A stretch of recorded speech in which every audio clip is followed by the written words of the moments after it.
গভীরভাবে উপলব্ধি করুন। আল্লাহ পাক রব্বুল আলামিন তারা হাবিব নবীকে বলছেন, যে হাবিব, তোমাকে পৃথিবীর মানবতার কল্যাণের জন্য পাঠিয়েছি, পৃথিবীর রহমত স্বরূপ পাঠিয়েছি, বিশ্ব মানবতার মুক্ত প্রতীক করে পাঠিয়েছি, সর্বযুগের সর্বকালের সর্বশ্রেষ্ঠ মহামানব করে তোমাকে পাঠিয়েছি। এই লাকাব, এই খেতাব আল্লাহ আদম নবীকে দিলেন না, নূহ নবীকে দিলেন না, শীষ নবীকে দিলেন না, ইয়াকুব নবীকে দিলেন না, ইউসুফ নবীকে দিলেন না, ইউনুস নবীকে দিলেন না, হারুন নবীকে দিলেন না, সুলাইমান দাউদ নবীকে দিলেন না, ইহইয়া জাকারিয়া নবীকে দিলেন না। আমার আল্লাহ পাক রব্বুল আলামিন কোরআন শরীফে প্রায় 25টি মতো নবী রাসূল পয়গম্বরদের নাম এসেছে। এই লাকাব তাদের জন্য দিলেন না, এই লাকাব দিলেন আমরা যারা এখানে মুহতারাম সামিন এজম বসেছি, আমরা হলাম শেষ যুগের শেষ নবীর শেষ উম্মত। আমরা বড় ভাগ্যবান, আমরা বড় ভাগ্যবান, আমরা বড় খুশি যে আমাদের নবী হলেন শ্রেতাজ নবী, কামলিওয়ালা, দো জাহানের বাদশা, সর্বযুগের সর্বকালের সর্বশ্রেষ্ঠ মহামানব, বিশ্ব মানবতার মুক্ত প্রতীক। আল্লাহ পাক রব্বুল আলামিন হাবিব নবী তার নবীর জন্য এই খেতাব দিয়েছেন যে নবী তোমাকে রহমাতাল লিল আলামিন করে, तमाम পৃথিবীর করুণা করে তোমাকে পাঠিয়ে দিয়েছি। আল্লামা কুরতুবী রাহমাতুল্লাহ আলাইহি তিনি তাফসীরের মধ্যে লিপিবদ্ধ করেছেন, আল্লাহর নবী বিশ্ব নবী শুধু মানুষের জন্য রহমত স্বরূপ তিনি পৃথিবীতে বিরাজ করেননি। একাদের तमाम পৃথিবী যা কিছু আছে, আসমানের নিচে জমিনের উপরে যাহা কিছু আছে, সবার জন্য পৃথিবীতে আমার আল্লাহর নবী বিশ্ব নবী হাবিবুল্লাহ দয়ার নবী রহমাতাল লিল আলামিন, সর্বযুগের সর্বকালের সর্বশ্রেষ্ঠ মহামানব হিসেবে পৃথিবীতে এসেছে। একটু জোরে আওয়াজ দিয়ে বলুন মারহাবা, আর একটু জোরে বলুন মারহাবা। আমার নবীজি কত দয়াবান, আমার নবীজি কত মেহেরবান, আমার নবীজি কত রহমাতাল লিল আলামিন, একটু আপনাদেরকে শুনিয়ে দেই। আমার ভাইরা বন্ধুরা, যখন ফাতে মক্কা হয়ে গেল 630 খ্রিস্টাব্দে 8ম হিজরিতে বিশ্বনবী প্রিয় নবী মদিনাতে যখন পা দিলেন, মদিনায় পা দেওয়ার সাথে সাথে ওটা হিজরি সন গণনা করা হয়। 622 খ্রিস্টাব্দে মক্কা থেকে মদিনায় আসলেন, ওই থেকে হিজরি সন গণনা করা হয়। আর প্রথম হিজরি সন, দ্বিতীয়, তৃতীয়, চতুর্থ, পঞ্চম, ষষ্ঠ, সপ্তম, অষ্টম হিজরি সনে আমার আল্লাহ পাক রব্বুল আলামিন বিশ্বে মানুষের জন্য, মুসলমানদের জন্য আল্লাহ কাবাকে ফাতে করে দিয়েছিলেন, মক্কা বিজয় উদ্ঘাটিত করে দিয়েছিলেন। একটু চিল্লাই বলা যাবে কি সুবহানাল্লাহ? আওয়াজ দিয়ে বলা যাবে কি সুবহানাল্লাহ? নারায়ে তাকবীর। মক্কা বিজয় হলো 628 খ্রিস্টাব্দে, কেউ বলেছেন 30 অষ্টম হিজরি সনে। আমার ভাইরা একটু খেয়াল করে শুনুন, আমার নবীজি বিশ্ব নবী আনসারী এবং মুহাজিরিন সাহাবীদেরকে নিয়ে, লক্ষ লক্ষ সাহাবীদেরকে নিয়ে, মুসলমানদেরকে নিয়ে মদিনা থেকে মক্কায় গেলেন। ফাতে মক্কা হবে হযরতে বেলাল কথাকার কুৎসিত হাবশী বেলাল, গোলামের বেটা গোলাম হযরতে বেলাল রাদিয়াল্লাহু তাআলা আনহু উমাইয়া ইবনে খালফের বাড়িতে যে চাকরগিরির কাজ করতেন, ওই হযরতে বেলাল রাদিয়াল্লাহু তাআলা আনহু কাবা বাইতুল্লাহর মিনারে উঠে আযান দেবেন, আর আমার নবীজি কাবা বাইতুল্লাহ ইমামতি করবেন। একটু চিল্লাই বলা যাবে কি সুবহানাল্লাহ? আর একটু জোরে বলা যাবে কি সুবহানাল্লাহ?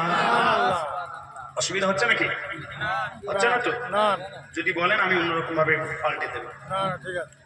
নবীজি লক্ষ লক্ষ অনুসারীদেরকে নিয়ে, মুসলমানদেরকে নিয়ে 650 কিলোমিটার পদব্রজ, 650 কিলোমিটার পথ অতিক্রম করে মক্কা মুআজ্জামায় ঢুকে গেলেন।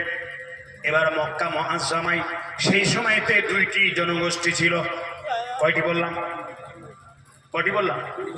2টি জনগোষ্ঠী ছিল। একটার নাম ইহুদি আর আরেকটার নাম নাসারা। একটা নাম ইহুদি আর একটার নাম নাসারা।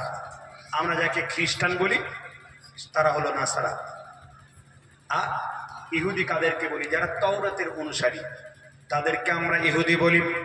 আমার ভাইয়েরা, বন্ধুরা, একটু খেয়াল করে শুনুন। বিশ্ব নবী, প্রিয় নবী, তার জিসনে মুবারক নিয়ে পদব্রজে যখন তিনি মক্কা থেকে, মদিনা থেকে মক্কা নগরীতে প্রবেশ করলেন, ফতে মক্কা হবে, মক্কা বিজয় সংগঠিত হবে, চতুর্দিকে রটে গেল এই ঘটনা যে আব্দুল্লাহর বেটা মুহাম্মদ রাসূলুল্লাহ চলে এসেছে, মক্কা বিজয় হবে। সেই সময় ইহুদি এবং নাসারা যারা ছিল, বেধর্মী যারা ছিল, তারা আব্দুল্লাহর বেটা মুহাম্মদ সাল্লাল্লাহু আলাইহি ওয়াসাল্লামের ভয়েতে মক্কা ছেড়ে অন্যত্রে পালিয়ে যেতে লাগলো। ইসলাম ধর্ম কাকে বলে? আমার আল্লাহর কোরআন কাকে বলে? আমার নবীজি কেমন মহানুভবতা ছিলেন? বিশ্ব মানবতার মুক্ত প্রতীক, সর্বকালের সর্বযুগের সর্বশ্রেষ্ঠ মহামানব ছিলেন। কোরআন যেমন শ্রেষ্ঠ, আর কোরআন শরীফ যার প্রতি অবতীর্ণ হয়েছে, আমার নবীজি হলেন শ্রেষ্ঠ। একটু জোরে বলা যাবে কি সুবহানাল্লাহ? জর্জ বার্নার্ড শাহর নাম শুনেছেন আপনারা? জর্জ বার্নার্ড শাহ, তিনি বলছেন, Islam is the best religious in the world. तमाम পৃথিবীতে যত রিলিজিয়াস, যত ধর্ম আছে, Islam is the best religious in the world.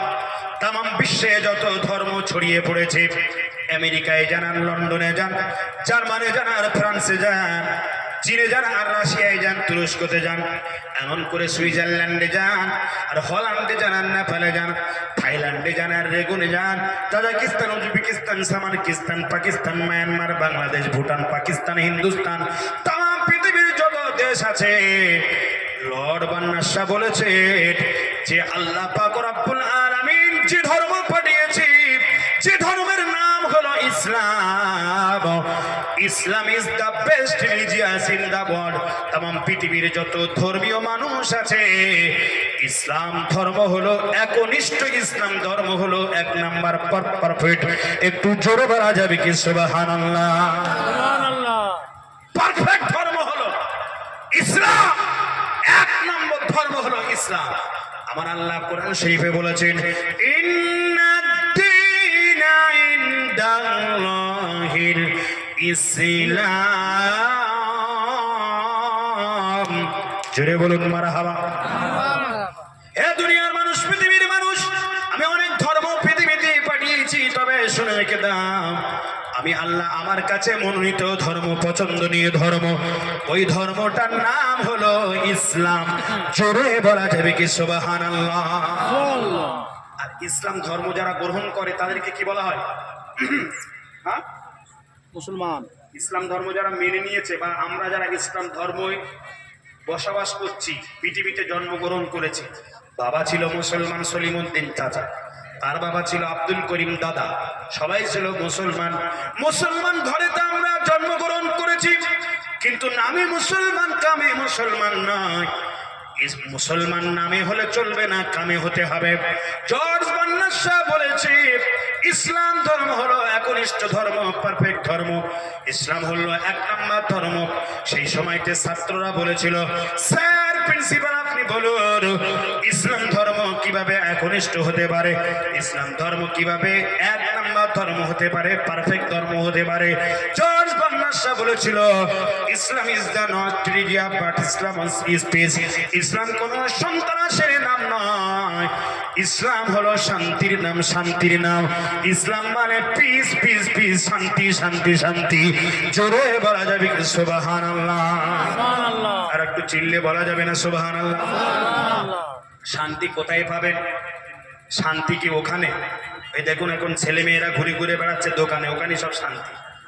কারণ সলিমউদ্দিন চাচা নন্টু গিয়েছে, আবার আব্দুল করিম দাদার যে খুকুমনি সেও গিয়েছে, লাল আর হলুদে অ্যাকশন চলছে, জিলিপি আর ফুচকা খাচ্ছে, আর মাঝে মাঝে বাদাম নিয়ে পার্শ্ববর্তী এলাকায় গিয়ে, ঠান্ডা একটু পড়েছে না, মাঝে মাঝে একটু অর্ধেক ঠান্ডা পড়েছে, গরম নেই, তাই হাওয়া, ফুরফুরে হাওয়া, বসন্তের হাওয়া, গা দুনিয়ে একটু গল্প গুজব করছে। সলিমউদ্দিন চাচার ছেলে মন্টু আর আব্দুল করিম দাদার মেয়ে খুকুমনি অ্যাকশন চালাচ্ছে। ওরা মনে করে ওখানে শান্তি আছে। কেউ বা রাস্তাঘাটে, কেউ বা দীঘাতে, কেউ বা রাত যাপন করছে, নিশি যাপন করছে, মনে করে যত শান্তি সব এখানে। ওখানে শান্তি নেই। শান্তি কোথায় পাবেন? চলে যান মসজিদে মসজিদে মসজিদে। জুমার দিনে যখন ইমাম সাহেব খুতবা প্রদান করে, এত শান্তি সলিমউদ্দিন চাচা প্রত্যেক দিনে এমন করে, প্রত্যেক দিন রাত্রিতে ঘুমের দাওয়ায় না খেলে, ঘুমের বুড়ি গোলা না খেলে ঘুম হয় না। বলে ঘুম হয় না, ঘুমের বড়ি খেতে হয়, তাহলে ঘুম পায়। সলিমউদ্দিন চাচা, আব্দুল করিম দাদা, আব্দুল সত্তার, আব্দুল গফফারদের দেখা যায় জুমার দিনে মসজিদে গিয়ে ইমাম সাহেব কয়েকটা মিনিট খুতবা প্রদান করবে, উপদেশমূলক আমাদেরকে কথাবার্তা বলবে, কোরআন হাদিসের আলাপ আলোচনা করবে খুতবার মাধ্যমে। সলিমউদ্দিন চাচা, আব্দুল করিম দাদা সারা রাত ঘুমায় না, ঘুমের ওষুধ খায়। দেখা যায় মসজিদের মধ্যে একটা থাম্বার পাশে বসে মুরগির মতো ঠোকর মারছে। কেন? মাঝে মাঝে ওখানে গিয়ে শান্তি পায়, কোথাও বাইরে শান্তি পাবেন না। আসুন মিলাদ মাহফিলে, কোরআনের তাফসিরে, মাদ্রাসায় চলে যান, মক্তবে চলে যান, ইসলামের মধ্যে চলে যান। আল্লাহ পাক রব্বুল আলামিন এখানে শান্তি লিখে রেখে দিয়েছে। একটু জোরে বলা যাবে কি সুবহানাল্লাহ? একটু চিল্লায়ে বলা যাবে কি সুবহানাল্লাহ? 2024 সালে অস্ট্রেলিয়া বলে একটি দেশ আছে, আমেরিকা বলে আরেকটা শক্তিশালী দেশ আছে, আরেকটা শক্তিশালী দেশ যার নাম আফ্রিকা। আফ্রিকা নাম শুনেছেন তো নাকি? কি নাম বললাম? আফ্রিকা।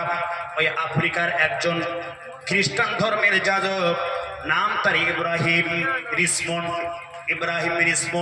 খ্রিস্টান ধর্মের একজন যাজক ইব্রাহিম রিসমন্ড, তিনি বলছে শান্তি কোথাও পাওয়া যায় না। শান্তি যদি পেতে হয় ইসলামের কাছে পদার্পণ করতে হবে। শান্তি কোথাও পেলাম না, এতদিন ধরে খ্রিস্টান ধর্ম গ্রহণ করলাম আর খ্রিস্টানদের যাজক হয়ে বসে থাকলাম। আমার 1000, 2000, 3000 ফ্যান ফলোয়ার নয়, প্রায় 10 লক্ষের অধিক ফ্যান ফলোয়ার আছে। সাংবাদিকরা, মিডিয়ারা এমন করে ভাই জানে ইব্রাহিম রিসমন্ডকে প্রশ্ন করলো, আপনি কেন আপনার খ্রিস্টান ধর্ম ছেড়ে, বাইবেল ওল আর নিউ টেস্টামেন্ট ছেড়ে আপনি মোহাম্মদের ইসলাম ধর্ম কেন গ্রহণ করলেন? ইব্রাহিম রিসমন্ড সেই সময়তে বললেন, কোথাও শান্তি নেই। আমি দেখলাম বাইবেল পড়ে, আমি বাইবেল ওল আর নিউ টেস্টামেন্ট পড়লাম, আমি তাওরাত পড়লাম, আমি উপনিষদ পড়লাম, আমি অনেক ধর্মীয় গ্রন্থগুলো পড়লাম, কিন্তু আমি আফ্রিকার ইব্রাহিম রিসমন্ড 1 লক্ষ নয়, 2 লক্ষ নয়, 10 লক্ষের অধিক আমার অনুসারী আছে। আমি দেখতে পেলাম একমাত্র যদি শান্তি কোথাও খুঁজে পেতে হয় তাহলে ইসলাম ধর্ম গ্রহণ করতে হবে, ইসলামের প্রতি আত্মসমর্পণ করতে হবে, ইসলাম ধর্ম মেনে নিতে হবে। আর ইসলামিক যে আইডিওলজি আছে কোরআন এবং হাদিস, ওই কোরআন হাদিস মোতাবেক চলতে হবে। আমার রাসূল আজ থেকে 1500 বছর আগে বললেন, হে পৃথিবীর দুনিয়ার মানুষ, আমি রাসূলুল্লাহ বিদায় নেব, 2টি জিনিস তোমাদের কাছে রেখে যাব। একটি জিনিস হলো কিতাব আল্লাহি ওয়া সুন্নাতি রাসূলিহি। আমি আল্লাহর কিতাব 22 বছর 5 মাস 14 দিন ধরে, যাকে 6666টি আয়াতে কারিমা সেন্টেন্স আছে, ওই কিতাব দুনিয়াতে রেখে যাব। ওয়া সুন্নাতি রাসূলি, সুন্নতে নববী, আমার নীতি আদর্শ, আমার আখলাক চরিত্র, আমার লাইফ স্টাইল পৃথিবীতে রেখে যাব। তোমরা পৃথিবীর মানুষ যদি কোরআনকে আঁকড়ে ধরো এবং আমার সুন্নাতকে আঁকড়ে ধরো, আমার নীতি আদর্শকে আঁকড়ে ধরো, আমার লাইফ স্টাইলটা যদি আঁকড়ে ধরো, তোমরা পৃথিবীতে শান্তি পাবে। দুনিয়াতে তোমরা জাহান্নাম হারাম বানিয়ে নিয়ে আল্লাহর জান্নাত তোমরা হালাল বানাতে পারবে। আর বিপদে আপদে মুসিবতে কখনো তোমাদের লান্তা দিল পথভ্রষ্ট হতে হবে না। একটু চিল্লায়ে বলা যাবে কি সুবহানাল্লাহ? একটু চিল্লায়ে বলুন সুবহানাল্লাহ। নারে তাকবীর। আমরা কি সেই ইসলাম মানার মতো মানতে পেরেছি? বলে হুজুর ইসলাম তো অনেকদিন আগে গ্রামের ইসলাম ছিল যে মারা গেছে, ইসলাম আর নেই, শান্তি নেই, শান্তি পাচ্ছে। মেনে দেখুন, একবার তো মানার মতো মানুন। ইসলাম আংশিক মানার নয়, ইসলাম নয়। ইসলামকে যদি মানতে হয় আপনাকে 100 মানতে হবে। 50% মানবেন, 60% মানবেন, 30 মানবেন, 80 মানবেন না। ইসলামের মধ্যে শান্তি পাবেন না। ইয়া আইয়ুহাল্লাযীনা আমানু উদখুলু ফিস-সিলমি কাফা। হে পৃথিবীর মুসলমানরা, হে ইসলাম ধর্মাবলম্বী মানুষেরা, হে ইমানদার বান্দা বান্দীগণ, তোমরা পরিপূর্ণ ইসলামের মধ্যে দাখিল হয়ে যাও। আংশিকভাবে তোমরা মুসলমানিত্ব হইও না। যদি আংশিকভাবে মুসলমানিত্ব হও, খুতুওয়াতি শয়তান, তোমরা জেনে রেখে দাও শয়তান তোমাদের ভাই, সেই ভাই এসে তোমাদের গ্রাস করবে। তাই তো দেখা যায় সলিমউদ্দিন চাচার ছেলেটা আব্দুল করিম মাঝে মাঝে অসৎ স্বর্গে দিন রাত মদ খায় আর দিন রাত সিরিয়াল খায়। কেউ বা ড্রাগের নেশা করে, কেউ বা জুয়া খেলে, কেউ বা তাসের আড্ডায় থাকে, কেউ বা আবার ভাইজান হুকো খায়, কেউ বা গাঁজা খায়, কেউ বা আবার হাড়িয়া। দক্ষিণ 24 পরগনা হাড়িয়া চলে না, এখানে চলে হাড়িয়াটা কি, এখানে আরো বেশি চলে না। দক্ষিণ 24 পরগনা মাঝে মাঝে হাড়িয়ার খবর পেপার পত্রিকায় দেখি। মাঝে মাঝে বলে ওখানে কোনো ওষুধ লাগে না, মেডিসিন লাগে না, জ্বর হোক আর পাতলা পায়খানা হোক আর এমন করে ভাইজান পেট লাগুক আর বড় বড় রোগগ্রস্ত হোক, তারা হাড়িয়া খায়। হাড়িয়া খেয়ে বলে আমার জ্বর সেরে যাবে, পাতলা পায়খানা সেরে যাবে, পেট ব্যথা সেরে যাবে। মহা ঔষধ হলো হাড়িয়া। আল্লাহর কোরআন বলছি ওয়াহাররামুল খিমার, মদ তোমরা স্পর্শ করো না। মদের দিকে যদি মুসলমানের ছেলেরা তোমরা যাও, হারাম হারাম হারাম অবৈধ হয়ে যাবে। দুনিয়ায় তোমার বরবাদ হবে, আখিরাতে তোমার জান্নাত হালাল বানাতে পারবে না। খোদার জাহান্নাম লাল ঘরে তোমাকে যেতে হবে। মদ খাওয়া ছেড়ে দাও, জুয়া খাওয়া ছেড়ে দাও, এমন করে তাসের আড্ডা ছেড়ে দাও। এখানে সেখানে বাগানে গার্ডেনে অবৈধ মেয়ের সঙ্গে গল্প গুজব প্রেম প্রীতি ছেড়ে দাও। অবৈধ কাজগুলো তোমরা মেনো না। তাই জর্জ বার্নাস শ সেদিন ছাত্রদেরকে বলেছিল, এ আমার অল ওভার স্টুডেন্টস, এ আমার মডির তোমরা শুনে দাও, পৃথিবীতে যদি একনিষ্ঠ ধর্ম থাকে, পৃথিবীতে যদি পারফেক্ট ধর্ম থাকে, আল্লাহর মনোনীত সেই ধর্ম যাকে ইসলাম বলা হয়, Islam is the best in the world. তাম পৃথিবীর যত ধর্ম আছে, রিলিজিয়াস কাস্ট আছে, ইসলাম ধর্ম হলো 1 নাম্বার। একটু আওয়াজ দিয়ে বলা যাবে কি সুবহানাল্লাহ, চিল্লাই বলা যাবে কি সুবহানাল্লাহ। জর্জ বার্নাস সাকিব ছাত্ররা প্রশ্ন করেছিল, স্যার আপনি বলুন বলুন, প্রিন্সিপাল সাহেব আপনি বলুন বলুন, ইসলাম ধর্ম যদি একনিষ্ঠ ধর্ম হয়, ইসলাম যদি সব থেকে পারফেক্ট ধর্ম হয়, ইসলাম যদি সব থেকে পৃথিবীতে একনিষ্ঠ 1 নাম্বার রিলিজিয়াস কাস্ট হয়, তবে বলুন মুসলমানদেরকে দেখি মদ খেতে, মুসলমানদেরকে দেখি গাঁজা খেতে, মুসলমানের বাচ্চাদেরকে দেখি জেনা করতে, ব্যভিচারী করতে, মুসলমানদের বাচ্চাদেরকে দেখি মার্ডার করতে, মুসলমানদের বাচ্চাদেরকে দেখি মা বাবাকে বাড়ি থেকে হাঁকিয়ে তাড়িয়ে দিতে, মুসলমানের ছেলেদেরকে দেখি স্বামী হিসাবে স্ত্রীকে দূর দূর দূর দূর করে তার প্রতি এমন করে অত্যাচারের স্টিমার রুলাল চালিয়ে দিতে, মুসলমানের বাচ্চাদেরকে দেখি এমন কোনো অবৈধ কাজ নেই, এমন কোনো খারাপ কাজ নেই, এমন কোনো নেগেটিভ কাজ নেই, মুসলমানের বাচ্চাদের করতে দেখি না দেখি না দেখি না। তাহলে জর্জ বার্নাস সাহেব আপনি বলুন বলুন, যারা ইসলাম ধর্ম গ্রহণ করে তাদেরকে তো মুসলমান বলা হয়, আপনি তাদেরকে একনিষ্ঠ কেন বলছেন? আমার আল্লাহ সত্য কোরআন ইরশাদ করেছে, মিল্লাতা আবিকুম ইব্রাহিম হুয়া সাম্মাকুমুল মুসলিমিন।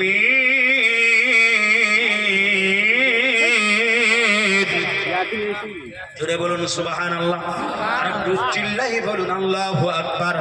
মিল্লাতা আবিকুম ইব্রাহিম হুয়া সাম্মাকুমুল মুসলিমিন, আমাদের মুসলমানদের জাতির পিতা হলো ইব্রাহিম, আর ওই ইব্রাহিমের ধর্ম অর্থাৎ ইসলাম ধর্ম আমরা যারা মানি, হুয়া সাম্মাকুমুল মুসলিমিন, তাদেরকে যে বলা হয় মুসলমান। মুসলমান আমরা নামধারী ফেকদারি মুসলমান, তাই আজকের আমাদের দুর্দশা, তাই আজকের আমাদের এহনো তাচ্ছিল্যপূর্ণ, আজকের পথ চলতে আমাদের হোঁচট খায়, আমাদের কত নির্যাতন, আমাদের নির্মম অত্যাচারের স্টিমার রুলাল নেমে পড়ে, আমরা আজকে নির্যাতিত, আমরা আজকে নিষ্পাসিত, আমরা আজকের পদদলিত, লাঞ্ছিত, অপমানিত, ঘৃণিত। আল্লাহ নবী বিশ্ব নবী আজ থেকে 1500 বছর আগে বললেন, হে পৃথিবীর দুনিয়ার মানুষ, তোমরা 2টি জিনিস ফলো করবে, একটা হলো কিতাব আল্লাহ, আল্লাহর কোরআন ফলো করবে, সুন্নাতে রাসূল রাসূলুল্লাহ আমার জীবন আদর্শ ফলো করবে, আমি আমার লাইফ স্টাইলটা জীবনে বাস্তবায়ন করবে, তাহলে তোমরা কখনো পথভ্রষ্ট হবে না, তোমরা কখনো বিপদে আপদে মুসিবতে পড়বে না। কিন্তু আমরা লাইফ স্টাইল কার নিয়েছি? কারো বা নাম শাহরুখ খান, কারো বা নাম সালমান খান, কারো বা নাম আমির খান। কি গো, নেই না? নেই না? সালমান খান যেমন চুল কেটেছে, মুসলমানের বেটাদের তেমন চুল কাটতে হবে। আমির খান যেমন প্যান্ট শার্ট পরছে, মুসলমানের বাচ্চাদের তেমন প্যান্ট শার্ট পরতে হবে। আমার ভাইরা বন্ধুরা, এমন করে ভাইজান সাহেব আলী খান যেমন স্টাইল দিচ্ছে, মুসলমানের বাচ্চাদের তেমন স্টাইল দিতে হবে। বিভিন্ন নায়িকা যারা আছে, নায়িকারা যেমন শাড়ি পরে, নায়িকারা যেমন ড্রেস পরে, নায়িকারা যেমন সেজে থাকে, মুসলমানের মেয়েরা খুকুমনি আর ভাইজান টুনটুনি আর বিউটি সুইটি পিথি তিথি সাথী, তারা ওই রকম অ্যাকশন চালাচ্ছে কিরণমালা। এমন করে ভাইজান বিভিন্ন রকম নোভেল, নাটক এবং সিরিয়ালে যেমন করে স্টাইল দিচ্ছে, মুসলমানের বাচ্চা মেয়েদের তেমন স্টাইল দিতে হবে। আমার আল্লাহ নবী বললেন, তোমরা কোন লাইফ স্টাইল জীবনে বাস্তবায়ন করবে, কেমন পোশাক কেমন পরবে, তোমাদের সুরাতটা কেমন রাখবে, তোমরা কেমন ভাবে চলবে। এই জামানাটা হলো ফিতনা ফাসাদের যুগ, এই জামানাটা হলো দ্বন্দ্বের যুগ, হানাহানির যুগ। এই ফিতনা ফাসাদের যুগেতে আজ থেকে ১৫০০ বছর আগে নবীজি ভবিষ্যৎবাণী করে গিয়েছিল, এ আমার উম্মত উম্মতি, এ পৃথিবীর উম্মত উম্মতি, যখন কিনা ফিতনা ফাসাদের যুগ চলে আসবে, ওই সময়টা আমি রাসূলুল্লাহ বললাম, আমার কোন একটা সুন্নাত, মান তামাসসাকা বিসুন্নতি ইনদা ফাসাদি উম্মতি ফালাহু আজরু মিআতা শাহিদিন। কোন একটা সুন্নাত যদি তোমরা আঁকড়ে ধরতে পারো, একটা সুন্নাত রাসূলুল্লাহর যেমন দাড়ি আছে তেমন দাড়ি যদি তোমরা আঁকতে পারো, নবীজি যেমন টুপি পরেছে তেমন টুপি যদি পরে তোমরা বেড়াতে পারো, নবীজি যেমন পিরহান পরেছে, পাঞ্জাবি পরেছে, তেমন জামা কাপড় যদি তোমাদের হয়, নবীজি যেমন চলেছে তেমন চলা যদি তোমাদের হয়, নবীজি যেমন কথাবার্তা বলেছে, এক কথায় নবীজি যেটা করেছে অফিলি ও কওলি ও তাকরিরি, নবীজি যেটা বলেছে সেটা মানাল হাদিস, নবীজি যেটা করেছে সেটাও হাদিস। নবীজির সাথে সাহাবীরা একটা বিষয় আলোচনা করেছে, আল্লাহর নবী নীরবতা পালন করেছে, তাকে হাদিসের পরিভাষায় তাকরির বলা হয়। আর তাকরিরি সেটা হলো রাসূলুল্লাহর সুন্নতে নববী, সেটা হলো হাদিস। একটু জোরে আওয়াজ দিয়ে বলুন মারহাবা। চিল্লে বলা যাবে না মারহাবা? নবীর লাইফ স্টাইল, নবীর জীবন চরিত্র, নবীজি কেমন খেয়েছেন, কেমন পড়েছেন, কেমন বলেছেন, কেমন চলেছেন, কেমন ভাবে মানুষের সাথে ব্যবহার করেছেন, বিশ্ব নবীর সেই আদর্শটা যেই আমরা নিজেদের জীবনে বাস্তবায়ন করি, প্রতিফলন করি, নবীজির লাইফ স্টাইলটা নিজের জীবনে বাস্তবায়ন করি। তাই রাসূল বলছেন, মান তামাসসাকা বিসুন্নতি, আমার একটা মাত্র সুন্নাত যদি কোনো মানুষ মেনে কবর পর্যন্ত যেতে পারে, ফালাহু আজরু মিআতা শাহিদিন, কিয়ামতের ময়দানে মাশারে শহীদদের যে দরজা দেওয়া হবে, আল্লাহ পাক রব্বুল আলামিন ১০০ শহীদের দরজা ওই সুন্নাত পালনকারীর আমলনামায় লিপিবদ্ধ করে দেওয়া হবে। আর একটু জোরে বলুন সুবহানাল্লাহ। আমরা কি সেই সুন্নাত মানতে পেরেছি? আমরা কি সেই আখলাক চরিত্র মানতে পেরেছি? আমাদের নীতি আদর্শটা কি? আমাদের আখলাক চরিত্র আদর্শটা দেখে বেধর্মীরা পর্যন্ত আমাদের ছি করে, মুখ শেটকায়, নাক ছিটকায়, ভুরু কোঁচকায়। কিন্তু ইব্রাহিম রিসমন, যার কথা বলছিলাম, আফ্রিকার একজন খ্রিস্টান যাজক, তিনি ১০,০০০ ফলোয়ারকে নিয়ে বলছে সেই ধর্ম একনিষ্ঠ ইসলাম ধর্ম, সেই ধর্ম আমরা মেনে নেব। জোরে বলুন সুবহানাল্লাহ। আর একটু চিল্লেই বলা যাবে না সুবহানাল্লাহ? নারে তাকবীর। আল্লাহর নবী সাহাবীরা মানার মতো মেনেছিল। জানার নাম ইসলাম নয়, মানার নাম হলো ইসলাম। মাকে ভাত দিতে হবে, খেতে দিতে হবে, সেবা করতে হবে, কে না জানে না। বউকে, স্ত্রীকে রেসপেক্ট করতে হবে, সম্মান করতে হবে, তার যথার্থ হক পালন করতে হবে, কোন স্বামী জানে না। পিতামাতার দায়িত্ব কর্তব্য হলো ছেলে মেয়ের হক পালন করতে হবে, কোন পিতামাতা জানে না। একজন মুসলমান অপর মুসলমানের প্রতি যে কর্তব্যগুলো আছে সেই কর্তব্যগুলো কে জানে না। একটা বাচ্চা ছেলে, একজন ছেলে মেয়ে জিজ্ঞাসা করুন, সে বলে দেবে কোনটা হালাল, কোনটা হারাম, কোনটা জায়েজ, কোনটা না জায়েজ। তারাও ফতোয়া ফারাজ দেবে, কিন্তু আমরা জানি, আমরা মানি না। তাই তো আমাদের প্রতি এই দুর্দশা। জর্জ বার্নার্ড শ সেই সময়তে বলেছিল, ইসলাম হলো মানার নাম, ইসলাম জানার নাম নাই। হে আমার ছাত্ররা শুনে রেখে দাও, যতক্ষণ না পর্যন্ত ইসলামের নবী প্রফেট কামরিওয়ালা, সর্বযুগের সর্বকালের সর্বশ্রেষ্ঠ মহামানব, বিশ্ব মানবতার মুত্তফতি, জগৎগুরু সাইয়্যিদুল মুরসালিন, শাফিউল মুজনামিন, রাহমাতাল লিল আলামিন, সুলতানে মদিনা, তার আদর্শ নীতিগুলো মুসলমানের ছেলেমেয়েরা যদি নিজেদের বাস্তবে বাস্তবায়ন করে, তারাই হবে শ্রেষ্ঠ জাতি, শ্রেষ্ঠ জাতি। একবার জোরে বলা যাবে কি সুবহানাল্লাহ? আর একটু চিল্লাই বলুন সুবহানাল্লাহ। আমাদের ঈমানগুলো কচু পাতার উপরে যেভাবে পানি পড়লে টলবাল করে নড়ে, নড়ছে। আপনাদের দক্ষিণ 24 পরগনা এই পার্শ্ববর্তী এলাকার আমি বদনাম টদনাম দেব না, চণ্ডীপুরের বদনাম দেব না, আমাদের উত্তর 24 পরগনার কথা বলছি। যে ইমানগুলো কচু পাতার উপরে যেমন পানি ধরে না, টলবাল করে নড়ে, সব ক্রিকেটই মার্কা হয়ে গিয়েছে। সময় হলে রং পাল্টায়। আজকের কত সুন্দর টুপি পরে আমরা পাঞ্জাবি পরে পবিত্র অবস্থায় মেহফিলে গিয়েছি, আগামীকাল হলে একেবারে ঘোড়ার মতো দাঁড়িয়েও হোস পাইপের মতো রাস্তাঘাটে পেশাব করবো না করবো? হ্যাঁ, রাস্তাঘাটে হোস পাইপের মতো পেশাব আমরা করি দাঁড়িয়ে, কুকুরের মতো। জোরে বলুন নাউজুবিল্লাহ। আর জোরে বলা যাবে নাউজুবিল্লাহ? দাঁড়িয়ে পেশাব করা যাবে বাপ?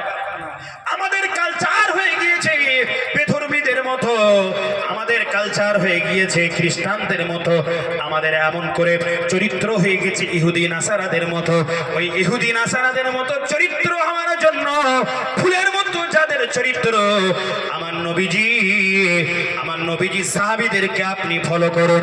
নবীজি সাহাবীরা কেমন ঈমান এনেছে আর আমরা কেমন ঈমান এনেছি একটু গভীরভাবে উপলব্ধি করুন, জিকির করুন লা ইলাহা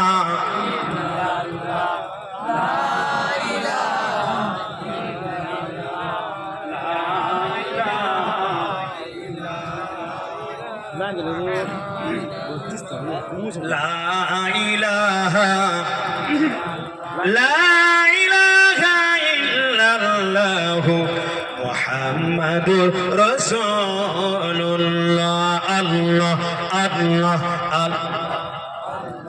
একদিন একটু সময় পেয়েছেন, একটু লাগেন না? অন্যদিন তো জিন্দাবাদ অমুক নেতা তমুক নেতা তো করবেন, অসুবিধা নেই। কিন্তু আজকের যখন আল্লাহর নাম স্মরণ করছে, জোরে বলুন আল্লাহ আল্লাহ আল্লাহ আল্লাহ আল্লাহ আল্লাহ আল্লাহ আল্লাহ আল্লাহ আল্লাহ লা ইলাহা লা ইলাহা ইল্লাল্লাহু মুহাম্মাদুর রাসূলুল্লাহ। আমার ভাইরা, আম্মা জান মা আয়েশাতুল হুমায়রা হযরতে আবু বকরের কন্যা, আমার নবীজির একজন কুমারী স্ত্রী ছিলেন। আমার নবীজির স্ত্রী ছিলেন মা খাদিজাতুল কুবরা, নবীজির স্ত্রী ছিলেন সওদা, নবীজির স্ত্রী ছিলেন হাফসা, নবীজির স্ত্রী ছিলেন উম্মে সালমা, নবীজির স্ত্রী ছিলেন উম্মে হাবিবা, নবীজির স্ত্রী ছিলেন মারিয়া কিবতিয়া, নবীজির স্ত্রী ছিলেন জুয়ারিয়া। আমার ভাইয়ের একজন স্ত্রী ছিলেন যিনি হলেন কুমারী, হযরতে সাইয়্যিদিনা আবু বকরের কন্যা মা আয়েশাতুল হুমায়রা। মা আয়েশাতুল হুমায়রা 2210টি হাদিস তিনি রিওয়ায়াত করেছেন, বর্ণনা করেছেন। ফিকহ শাস্ত্রে এবং হাদিস শাস্ত্রে, কোরআন শাস্ত্রে, জিওলজি শাস্ত্রে আমার ভাইজান ম্যাথমেটিক্সে পারদর্শী ছিলেন। একটু জোরে চিল্লায়ে বলা যাবে কি সুবহানাল্লাহ? কার নাম বললাম? আম্মা জান মা আয়েশাতুল হুমায়রা, আয়েশা সিদ্দিকা রাদিয়াল্লাহু তাআলা আনহা। একটু খেয়াল করে শুনুন। আমার নবীজির কয়েকজন সাহাবী এসে আম্মা জান মা আয়েশাতুল হুমায়রাকে প্রশ্ন করছে, ইয়া আয়েশাতুল হুমায়রা বিনতে আবু বকর, হে আয়েশাতুল হুমায়রা, আবু বকরের কন্যা গো, আপনি বলুন বলুন আমার নবীজির চরিত্র আখলাক ছিল কেমন? আমরা যে নবীজিকে সর্বকালের সর্বযুগের সর্বশ্রেষ্ঠ মহামানব বলবো, নবীজির আখলাক চরিত্র ছিল কেমন? আম্মা জান মা আয়েশাতুল হুমায়রা বললেন, ও আমার নবীজি সাহাবীরা শোনো, তোমরা কোরআন শরীফ দেখোনি, কোরআন শরীফ পড়োনি, কোরআন শরীফে কোনো কি ভুল টুল আছে নাকি? কোরআন শরীফে কি ভুল টুল আছে নাকি? কোরআন শরীফে কোনো সন্দেহ টন্দেহ আছে নাকি? নবীজি সাহাবীরা বললেন, ইয়া আয়েশাতুল হুমায়রা, বিসমিল্লাহির রাহমানির রহিম, যালিকাল কিতাবু লা রাইবা ফিহি হুদাল লিল মুত্তাকিন। নবীজির সাহাবীরা বলেছিলেন, আয়েশাতুল হুমায়রা, যালিকাল কিতাবু, এই কিতাবের মধ্যে কোনো সন্দেহ নেই, কোনো শাক নেই। একটু জোরে বলা যাবে কি সুবহানাল্লাহ? আল্লাহর কোরআনে কোনো সন্দেহ নেই, কোনো সন্দেহের অবকাশ নেই, কোনো শাক নেই। ট্রু ফ্যাক্ট হলো আল্লাহর কোরআন। জোরে বলুন সুবহানাল্লাহ। নবীজির সাহাবীরা বললেন, আয়েশা, আল্লাহর কোরআন যেমন ট্রু ফ্যাক্ট, কোনো সন্দেহ নেই, সন্দেহের লেশ মাত্র নেই। হযরতে আয়েশাতুল হুমায়রা রাদিয়াল্লাহু তাআলা আনহা বলেছিলেন, ও আমার নবীজির সাহাবীরা শোনো, আমার নবীজির চরিত্রে কোনো সন্দেহ নেই। আমার নবীজির চরিত্রে গোলাপের পাপড়ির ন্যায় পরিস্ফুটিত। আমার নবীজির চরিত্র হলো একটা পাপড়ির ন্যায় পরিস্ফুটিত। একটু জোরে বলুন সুবহানাল্লাহ, আর একটু চিল্লায়ে বলুন সুবহানাল্লাহ। স্বাধীনতা বিপ্লবীর মহান নেতা, যার নাম মোহনদাস করমচাঁদ গান্ধী, যাকে আমরা মহাত্মা গান্ধী বলি, একটু গভীরভাবে শুনুন, আমার ওয়াজটা উপলব্ধি করুন। কারণ আমরা সর্বযুগের সর্বকালের সর্বশ্রেষ্ঠ মহামানব, বিশ্ব মানবতার মধ্য প্রতীক বলবো।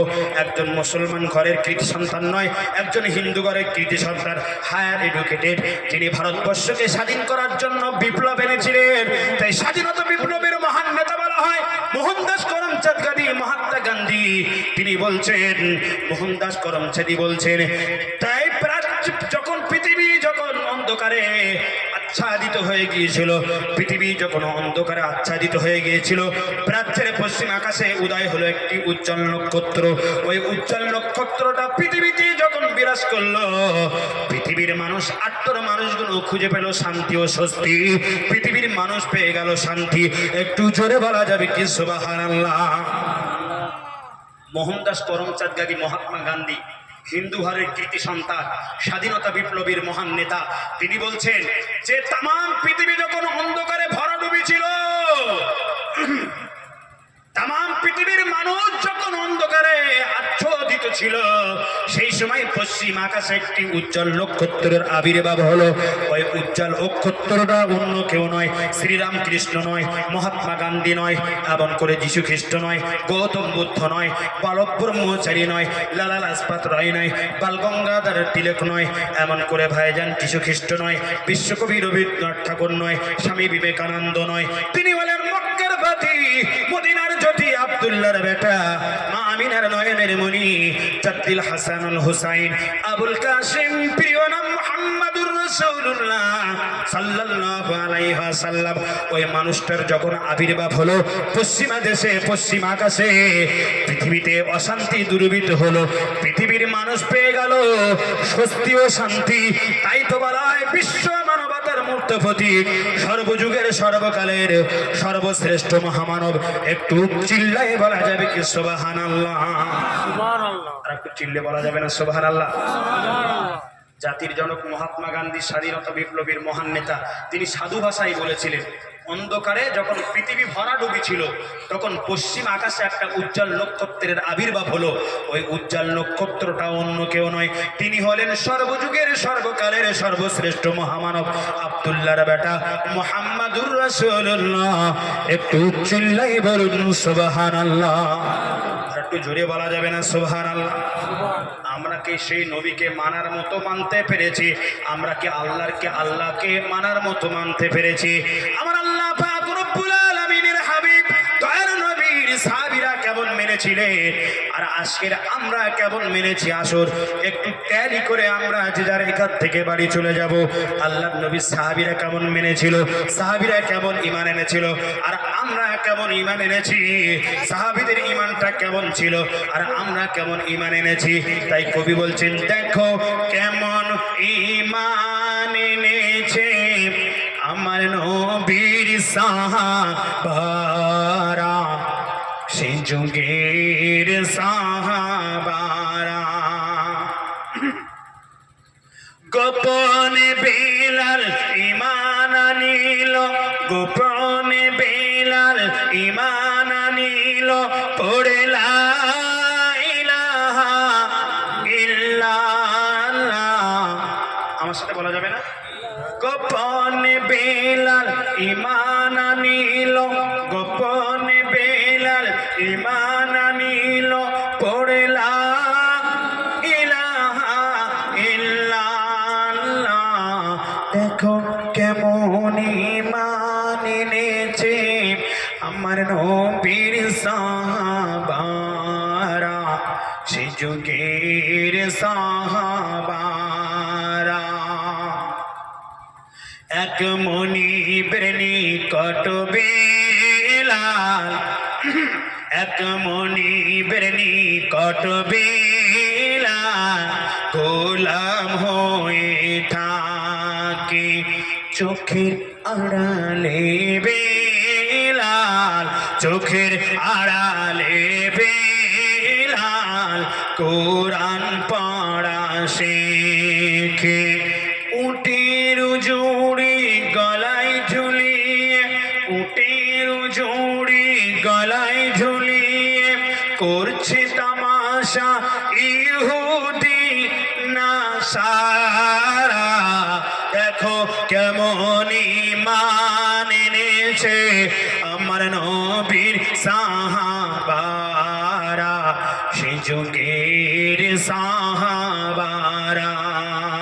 দেখো কেমন ঈমান এনেছে আমার নবীর সাহাবারা, সেই যুগের সাহাবারা। গোপনে বেলাল ঈমান আনিল, পড়ে লা ইলাহা, গোপনে বেলাল ঈমান আনিল, পড়ে লা ইলাহা ইল্লাল্লাহ। দেখো কেমন ঈমান এনেছে আমার নবীর সাহাবারা, সেই যুগের সাহাবারা। বেলাল আহাদ আহাদ কারে, বেলাল আহাদ আহাদ কারে, কুফার চাবুক সে মারে। চাবুকের আঘাতে, চাবুকের আঘাতে সারা অঙ্গে বয়, চাবুকের আঘাতে সারা অঙ্গে বয় রক্তের ঝরনা ঝারা। দেখো কেমন ঈমান এনেছে আমার নবীর সাহাবারা, সেই যুগের সাহাবারা।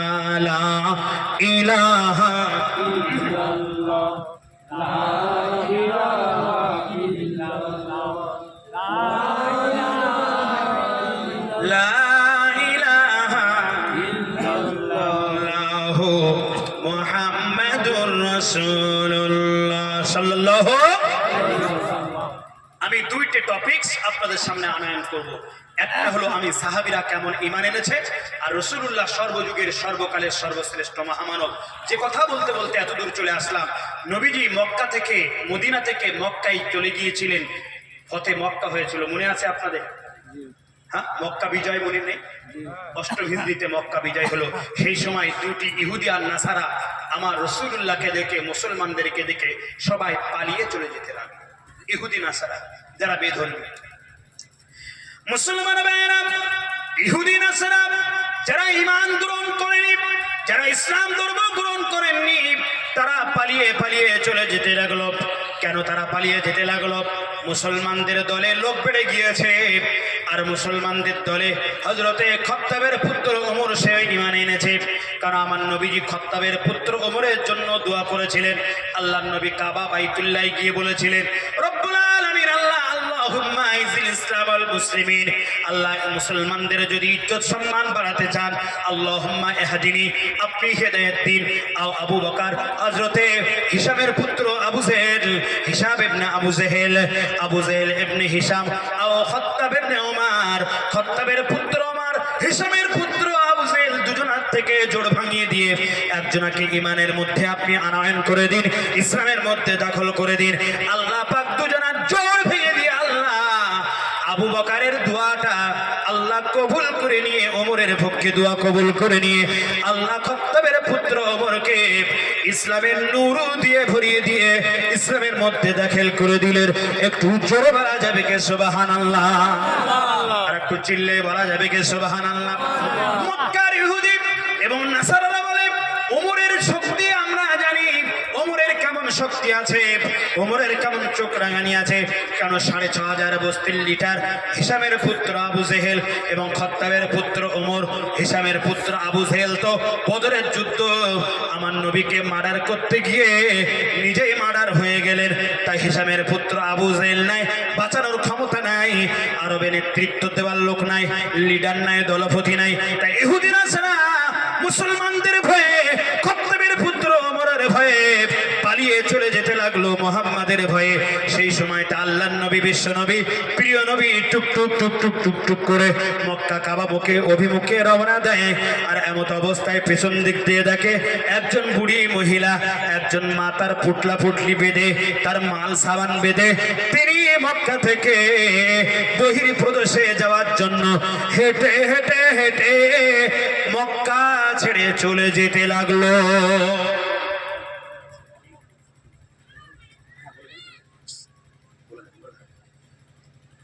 আসসালামু আলাইকুম। আরিয়ান মন্ডল, এনায়েতপুরে বাড়ি। বাচ্চাটা দোকানে কোথাও ঘোরাফেরা করতে গিয়ে হারিয়ে গিয়েছে। যদি কারোর সামনে পড়ে স্টেজের কাছে পাঠিয়ে দেবেন, ওর গার্জিয়ান আছে, এখানে যোগাযোগ করে নেবেন। আমার ভাইয়েরা, বন্ধুরা, বিশ্বনবী তিনি সর্বকালের সর্বযুগের, তিনি শুধু মুহাম্মদ শুধু মুসলমানদের জন্য আসেনি। এটা প্রমাণ করার জন্য আমি ঐতিহাসিক থেকে তথ্য নিয়ে আপনাদের সামনে উপস্থাপন করতে চলেছি। মক্কা বিজয়ের সময় একজন ইহুদি মহিলা তার পুটলা পুটলি নিয়ে তিনি চলে যাচ্ছেন। আমার ভাইয়েরা, বন্ধুরা, আল্লাহর নবী শুধু মুসলমানদের জন্য নয়, আল্লাহর নবী তামাম পৃথিবীর মানুষের জন্য, এটা প্রমাণ করার জন্য ইহুদি মহিলারা চলে যাচ্ছেন অন্য জায়গাতে। বিশ্বনবী সাহাবীদেরকে বললেন, তোমরা একটু দাঁড়িয়ে যাও, দেখি ওই একটা মহিলা, একটা ইহুদি বুড়িমা কোথায় যায়। একটা বিশাল বড় পুটলি নিয়ে, মাথায় করে মাল সাবান নিয়ে হেঁটে হেঁটে চলে। আমি তার পেছন ফিরে চলে যাই। ওই মানুষটার কষ্ট হচ্ছে, ওই মাটার কষ্ট হচ্ছে, ওই বুড়িমা মহিলার কষ্ট হচ্ছে। বিশ্বনবী বিশ্ব মানবতার মুক্ত প্রতীক, সর্বযুগের সর্বকালের সর্বশ্রেষ্ঠ মহামানব, আব্দুল্লাহর বেটা, মা আমিনার নয়নের মণি রাসূলুল্লাহ পেছন ফিরে চলে যেতে লাগলো। কিছু দূরে গিয়ে বুড়িমাকে বলছে, বুড়িমা, ও বুড়িমা, একটু দাঁড়িয়ে যাও, একটু দাঁড়িয়ে যাও, দাঁড়িয়ে যাও। বুড়িমা আমার পিছন দিক থেকে ফিরে দেখলো একটা যুবক ছেলে আমাকে দাঁড়িয়ে যেতে বললে। আমি বুড়িমা দাঁড়িয়ে গেলাম। বুড়িয়া বড় কষ্ট হয়। মাথায় একটা পুটুলি নিয়ে, তাতে মাল সাবান নিয়ে, পটলি পটলা নিয়ে, কাপড় সাবান নিয়ে অন্যত্তরে চলে যাচ্ছে মুহাম্মাদের ভয়েতে, ইসলামদের ভয়েতে, মুসলমানদের ভয়েতে। আর সেই মুহাম্মদ কিনা এমন করে ভাইজান, বুড়িমা মুহাম্মাদের পরিচয় তখনও জানে না। হযরতে মুহাম্মদুর রাসূলুল্লাহ বুড়িমাকে বলল, বুড়িমা কোথায় যাবে, কোথায় যাবে? বলল, বাবা তুমি কে? তোমাকে তো চিনি না। বাবা তুমি কে? তোমাকে তো কখনো দেখিনি। তুমি আমাকে মা বলেছো, তুমি আমাকে মা বলেছো, তুমি আমাকে মা বলে সম্বোধন করেছো। বাবা তুমি কে? মরুভূমিতে আমাকে সহযোগিতা করার জন্য আমি কাউকে পেলাম না, আমাকে একটু সাহায্য করার জন্য এই মরুভূমিতে কাউকে পেলাম না। সূর্যের প্রখর রৌদ্রে মাথার ঘাম পড়তে লাগলো। আর এই উত্তপ্ত মরুভূমির বালুকমার উপরে আমার এই বুড়িমা নরম পায়ে হাঁটি, পায়ে ঠোসকা পড়ে যায়। আমার তো বাবা বেটা বেটি নেই। আমার পাড়ার লোকেরা আমাকে ছেড়ে তারা অন্যত্তরে চলে যেতে লাগলো। মুহাম্মাদের ভয়ে, ইসলাম ধর্মের ভয়ে, মুসলমানদের ভয়ে, খাত্তাবের পুত্র ওমরের ভয়ে, ও বাবা আমি কে, আমি একজন ইহুদি বুড়ি মা, আমি আমার এই পুটলা পুটলি নিয়ে নির্দিষ্ট জায়গায় আমি চলে যেতে চাই, যেখানে কোনো মুসলমান পাওয়া যাবে না, যেখানে কোনো মুহাম্মাদের অনুসারী পাওয়া যাবে না, যেখানে কোনো ইসলাম ধর্মাবলম্বীর মানুষ পাওয়া যাবে না। ওই জায়গাটায় গিয়ে আমি শান্তির সঙ্গে বাবা বসবাস করতে চাই, আমি শান্তির সঙ্গে ওই জায়গায় বসবাস করতে চাই। মোহাম্মদের ভয়তে, মুসলমানদের ভয়তে খত্তাবের পুত্র ওমর না জানি আমাকে কতল করে দেবে, আমাকে মেরে ফেলে দেবে। আমি একজন ইহুদি ধর্মের মানুষ, ইহুদি ধর্মের মুতালম্বির একজন বুড়িমা, তাই ভয়েতে বাবা মক্কা বিদায় হচ্ছে শুনেছি, লক্ষ লক্ষ মুসলমানরা মদিনা থেকে মক্কাতে এসছে, কাবাতে এসছে, তাই ভয়েতে বাবা পালিয়ে যাচ্ছে। আহা, আমার নবীজির মনেতে এত দয়া, আমার নবীজির মনেতে এত মায়া, আমার নবীজির মনেতে এত করুণা, তাই তো আল্লাহ বললেন 17 পারার 107 নম্বর আয়াত সূরা আম্বিয়াতে, ওয়ামা আরসালনাকা ইল্লা রাহমাতাল লিল আলামিন, হাবিব আপনাকে রহমত স্বরূপ, করুণা স্বরূপ পৃথিবীতে পাঠিয়ে দিয়েছি। জোরে বলুন সুবহানাল্লাহ। আমার নবীজি দ্বীনের প্রচারে তায়েফে গেলেন। জানেন আপনারা তায়েফে গিয়েছিলেন? তায়েফে কত রক্তাক্ত হলেন, কত কষ্ট পেলেন। আমার নবীকে এক জায়গায় নয়, 2 জায়গায় নয়, 3 জায়গায় বেহুশ হয়ে পড়লেন।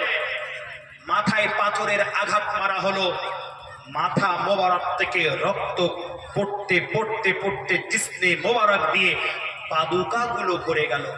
আহা, রাসূলুল্লাহ 3 জায়গায় সবচাইতে বেশি তায়েফের ময়দানে কষ্ট পেয়েছিলেন।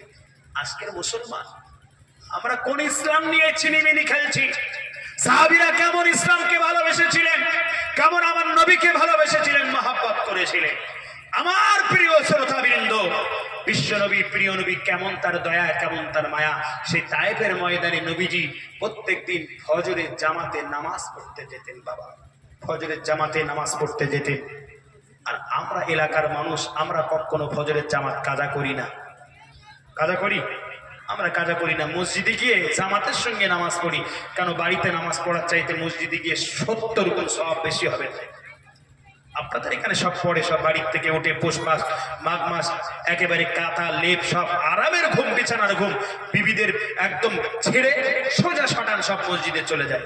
আমাদের এলাকার মানুষ পৌষ মাস আর মাঘ মাসে বলে সলিমুদ্দিন চাচার খেয়ে দিয়ে কাজ নেই, আবার এই শীতের কাঁথা নিয়ে একটু শুয়েছি, কম্বল গরম সবে মাত্র হয়েছে, আর সারাদিন মোবাইল দেখে দেখে, রাতে মোবাইল দেখে দেখে 2-3টের সময় একটু ঘুমিয়েছি ফেসবুক চালিয়ে, আর উনি আবার মসজিদে আজান দিচ্ছে আসসালাতু খায়রুম মিনান নাওম, ঘুম থেকে নামাজ উত্তম, ওর খেয়ে দিয়ে কাজ নেই।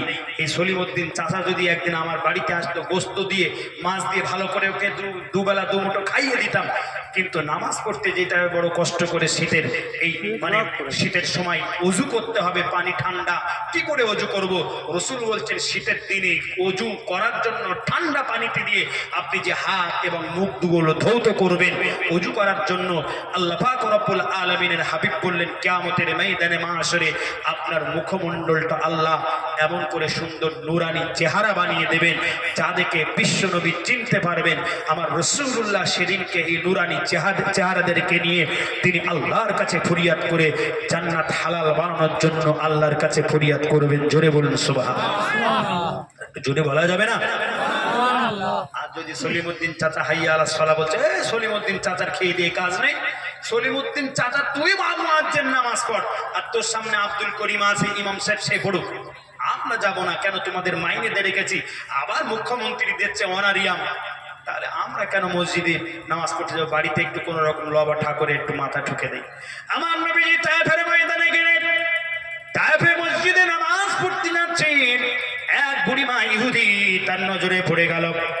ইসলাম ধর্মের যিনি প্রবর্তক, ইসলাম ধর্মের যিনি স্টাবলার, আব্দুল্লাহর বেটা মুহাম্মদ সাল্লাল্লাহু আলাইহি ওয়াসাল্লাম, ফজরের খুঁতখুঁটে ওই অন্ধকারের সময় তিনি মসজিদে নামাজ পড়তে যান। ইহুদি মহিলাটা জানতে পেরে তিনি আল্লাহর নবীকে কষ্ট দেবেন, আল্লাহর নবীকে মার্ডার করে দেবেন, এটাই তার মনের কামনা ছিল, এটাই তার মনের বাসনা ছিল। আর এই মনের কামনা বাসনা, মনের খাতটা পূরণ করার জন্য নবীজি যে পথ দিয়ে হেঁটে হেঁটে হেঁটে হেঁটে বাবা মসজিদে নামাজ পড়তে যেতেন, নবীজির ওই হাঁটার পথে বাবা বিষাক্ত কাঁটা তায়েফের ময়দানে এমন করে পুঁতে রেখে দিতেন, আমার নবীজি যেন না জানতে পারে অজান্তে। নবীজি যখন এমন করে মসজিদে নামাজ পড়তে যাবে বাবা, ওই পায়ে কাঁটা ফুটবে, আর কাঁটা ফুটতে যন্ত্রণা করবে, পচন ধরবে, আর পা থেকে পচন ধরতে ধরতে গোটা দেহ মোবারকটা পচন ধরবে। আব্দুল্লাহর বেটা মোহাম্মদ মার্ডার হয়ে যাবে, মৃত্যুবরণ করবে। আর আমরা মজা করে আমাদের ধর্মগুলো পালন করতে পারবো, কেন মোহাম্মদের ধর্মে অনুসারী বেড়ে যাচ্ছে। বিশ্ব নবী সাল্লাল্লাহু আলাইহি ওয়াসাল্লামকে আল্লাহ দারোগা করে পাঠাননি। আল্লাহ কোরআনে বলেছে, লাস্তা আলাইহিম বিমুসাইতির, হে নবী তোমাকে দারোগা করে পাঠানো হয়নি।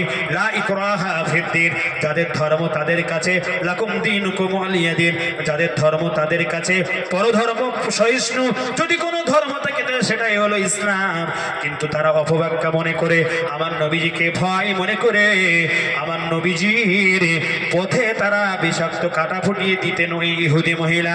এখনো পর্যন্ত তায়েফের ময়দানে আপনাদের নেক দুয়ার বাবার কথে আল্লাহ পাক আমাকে তিনবার নিয়ে গিয়েছে ওই তায়েফের ময়দানে। বুড়িমা যে জায়গাটা নবীজির কাঁটা বিছিয়ে দিত বাবা, যে পথে কাঁটা বিছিয়ে দিত, বুড়িমার ঘরটা আজও পর্যন্ত পাথরের ওপর পাথর দিয়ে কোন রকম সিমটাম নমুনা সেখানে আছে। সেই কাঁটাযুক্ত গাছ আজও আছে নিদর্শন স্বরূপ। ওই কাঁটাযুক্ত গাছ কিয়ামত পর্যন্ত থাকবে। একটু চিল্লাই বলা যাবে কি সুবহানাল্লাহ? আর একটু চিল্লাই বলা যাবে না সুবহানাল্লাহ? ইসলাম ভাই থেকে আসেনি, ইসলাম গুলি বারুদের জন্য আসেনি। ইহুদি বুড়িমা প্রত্যেক দিন রাসূলুল্লাহ নামাজের যাতায়াতের পথে বিষাক্ত কাঁটা বিছিয়ে দিতেন। ঘটনাক্রমে আল্লাহর নবী, বিশ্ব নবী হাবিবুল্লাহ দয়ার নবী, তিনি একদিন মসজিদে নামাজ পড়তে যাচ্ছেন, দেখছেন না না না না এই পথে এই রাস্তায় প্রত্যেক দিন বিষাক্ত কাঁটা বিছিয়ে থাকতো, প্রত্যেক দিন কাঁটা বিছিয়ে থাকতো। আমি রাসূলুল্লাহ দেখতে পেতাম, কিন্তু আজকের দেখতে পাচ্ছি আজকের এই আমার যাতায়াতের পথে রাস্তায় বিষাক্ত কাঁটা না। আজকের মসজিদে যাচ্ছে সেই একই পথে, কিন্তু আজকের অন্য দিনের মতো বিষাক্ত কাঁটা ছড়িয়ে ছিটিয়ে নাই। কারণটা কি? বিশ্বনবী কেমন তার দয়া, কেমন তিনি রাহমাতুল লিল আলামিন, কেমন তিনি সর্বযুগের সর্বকালের সর্বশ্রেষ্ঠ মহামানব, বিশ্ব মানবতার মুক্ত প্রতীক। আমার প্রিয় ভাইরা মোহতারাম সামিন সব এমত অবস্থায় নবীজি আমার তিনি মনে মনে করছেন, আমি ফজরের নামাজটা আদায় করি। ফজরের নামাজটা আদায় করে একটু যখন ফসা হয়ে যাবে, তায়েফের বাজারে চলে যাব। তায়েফের বাজারে গিয়েতে একটু ফল একটু মিষ্টি নিয়ে, ওই বুড়িমা হয়তো অসুস্থ হয়ে পড়েছে, বুড়িমা হয়তো বিমারিতে পড়েছে, অসুস্থ হওয়ার জন্য ওই বুড়িমা আজকের আমার এই যাতায়াতের পথে কাঁথা বিছিয়ে রাখতে পারেনি। একজন মুসলমান যদি অসুস্থ হয়, একজন মুসলমান অপর মুসলমানের জন্য বাবা 6টি ওয়াজিব। কয়টা বললাম? 6টি ওয়াজিব। কোন মুসলমান যদি সালাম দেয়, সালামের উত্তর দিতে হবে। 1 নাম্বার, 2 নাম্বার, কোন মুসলমান যদি দাওয়াত করে, যদি হারাম জিনিস খাওয়ায় আপনি দাওয়াত গ্রহণ করবেন না, যদি হালাল জিনিস খাওয়ায় দাওয়াত গ্রহণ করবেন, তার বাড়িতে যাবেন। এটা হলো একজন মুসলমান অপর মুসলমানের জন্য যে সিত্তাতুন ওয়াজিব, তার মধ্যে 2য় নাম্বার। আর একটা হলো একজন মুসলমান যখন বিপদে পড়বে, ওই বিপদ থেকে মুক্তি দেওয়ার জন্য যত পরামর্শ চাইবে এই সব পরামর্শ দিতে হবে। এটা হলো একজন মুসলমানের জন্য অপর মুসলমানের জন্য বাবা ওয়াজিব। 4 নম্বরে একজন মুসলমান অপর মুসলমান যদি অসুস্থ হয়ে পড়ে, ওই মুসলমানকে দেখতে যাওয়া বাবা, তাকে সেবা যত্ন করা, এটা তার জন্য ওয়াজিব হয়ে যায়। 5 নম্বরে একজন মুসলমান যখন মারা যায়, একজন মুসলমান যখন মারা যায়, মারা যাওয়ার পরেতে তার জানাজা নামাজে শরীক হওয়া আর একজন মুসলমানের জন্য বাবা, এটা হলো হক। একটু জোরে বলা যাবে কি সুবহানাল্লাহ? একটু চিল্লে বলা যাবে না সুবহানাল্লাহ? আমরা কি এই হকগুলো পালন করেছি, পালন করতে পারি? আমার রাসূলুল্লাহর নীতি আদর্শ, রাসূলুল্লাহর আখলাক, আমার নবীজির চরিত্র, আমার নবীজির লাইফস্টাইল, আমার নবীজির গুণাবলী। একজন ইহুদি মহিলা অসুস্থ হয়ে পড়েছে, এই না ভেবে রাসূলুল্লাহ বাজারে চলে গেলেন। বাজারে গিয়ে একটু ফলমূল কিনে, একটু মিষ্টান্ন কিনে আমার নবীজি খুঁজে খুঁজে সেই ইহুদির বাড়িতে চলে গেলেন। ইহুদির বাড়িতে গেলেন। সংক্ষেপ কথা, সংক্ষেপ আলোচনা আমি ইতি করব। বিশ্বনবী, প্রিয় নবী, সর্বকালের সর্বশ্রেষ্ঠ মহামানব, এজন্যই বলা হয় তামাম পৃথিবীর যত রিলিজিয়াস ধর্মের মানুষ আছেন, আমার নবীজি প্রত্যেকের কাছে অ্যাপ্রোপ্রিয়েট, প্রত্যেকের কাছে মাথার তাজ হয়ে আছে এবং কিয়ামত পর্যন্ত থাকবে। জোরে বলা যাবে কি সুবহানাল্লাহ। সংক্ষেপ কথা, নবীজি ওই বাড়িতে চলে গেলেন, ইহুদিকে দেখতে গেলেন। ইহুদি মহিলা বলছে, বাবা তুমি কে? হোগে কে তাইফের ময়দানে? বাবা যুবক ছেলে তুমি এসেছো একটু ফল মূল নিয়ে আমাকে সেবা করতে, যত্ন করতে। বলে আমার নাম জানার প্রয়োজন নেই। বলে মা ইসমুকা, তোমার নাম কি? মা ইসমে আবি, তোমার আব্বার নাম কি? তোমার বাড়ি কোথায়, তোমার ঠিকানা কি? বলে আমার বাড়ি, আমার বাবা, আমার নামটা কি জানার দরকার নেই, আপনাকে একটু সেবা করতে এসেছি, আপনি অসুস্থ হয়ে পড়েছেন।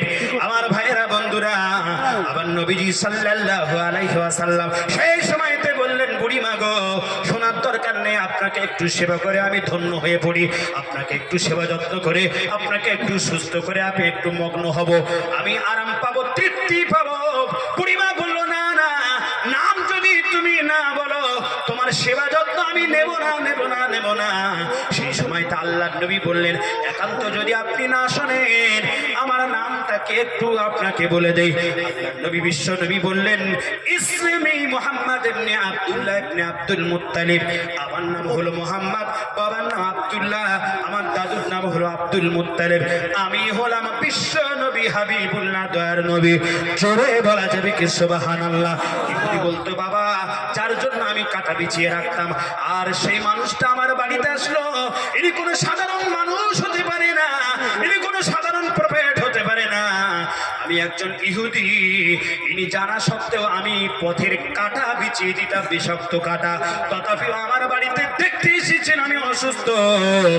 ইনি অবশ্যই অবশ্যই সর্বকালের সর্বযুগের সর্বশ্রেষ্ঠ মহামানব।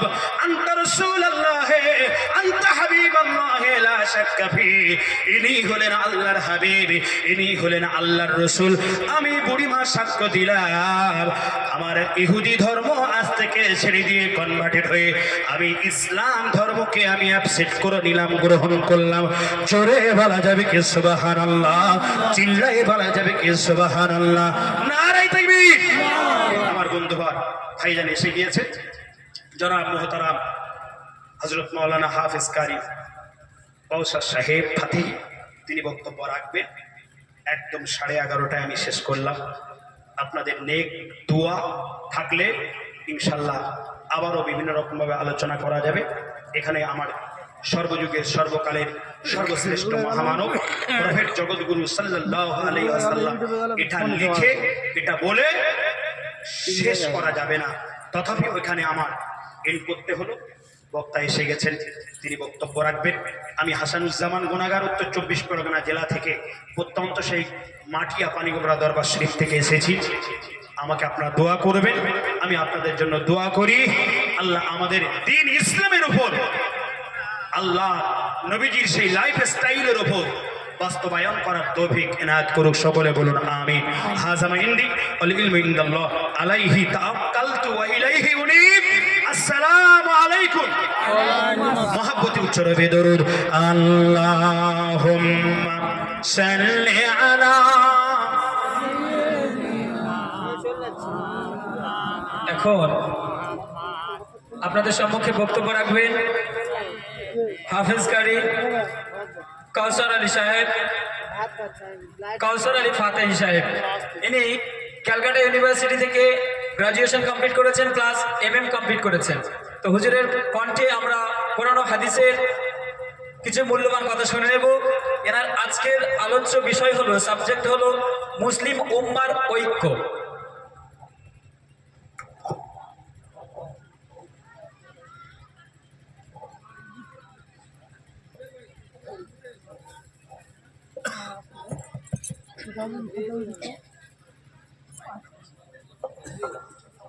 বক্সের সাউন্ডটা একটু মোটা করে সাউন্ডটা একটু বক্সের সাউন্ড একটু বাড়িয়ে